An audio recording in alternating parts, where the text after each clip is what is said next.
നമസ്കാരം. പാകിസ്ഥാൻ സൈന്യവുമായി ബന്ധമുണ്ടെന്ന് വെളിപ്പെടുത്തിയിരിക്കുകയാണ് ലഷ്കർ-ഇ തൊയ്ബയുടെ ഉന്നത നേതാവ്.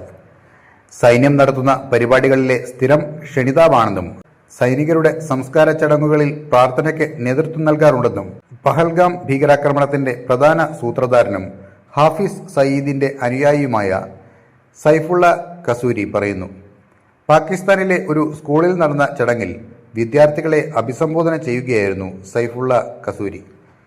താൻ സംഘടനയിലുള്ളതിനാൽ ഇന്ത്യക്ക് ഭയമാണെന്ന് അവകാശപ്പെട്ട കസൂരി ഇന്ത്യക്കെതിരെ പ്രകോപനപരമായ ഭീഷണികളും മുഴക്കി. പാകിസ്ഥാൻ സൈന്യത്തിന്റെ പരിപാടികളിലും പ്രാർത്ഥനാവേളകളിലും താൻ സ്ഥിരം ക്ഷണിതാവാണെന്നും കസൂരി അവകാശപ്പെടുന്നു.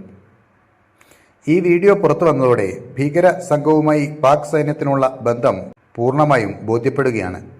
ഭീകരപ്രവർത്തകരുമായി ബന്ധമില്ലെന്നും അത്തരം സംഘടനകൾക്കെതിരെ ശക്തമായ നടപടി സ്വീകരിക്കുമെന്നും പാകിസ്ഥാൻ ആഗോള ഉച്ചകോടികളിൽ ഉൾപ്പെടെ പ്രഖ്യാപിക്കുന്ന സാഹചര്യത്തിലാണ് പുതിയ വാദങ്ങൾ പുറത്തുവരുന്നത്. വിദ്യാർത്ഥികൾക്ക് മുൻപിൽ ഇന്ത്യക്കെതിരെ ആക്ഷേപ പരാമർശങ്ങൾ ഉന്നയിച്ച കസൂരി കശ്മീർ തന്നെയാണ് തങ്ങളുടെ പ്രധാന ലക്ഷ്യമെന്നും പറയുന്നു.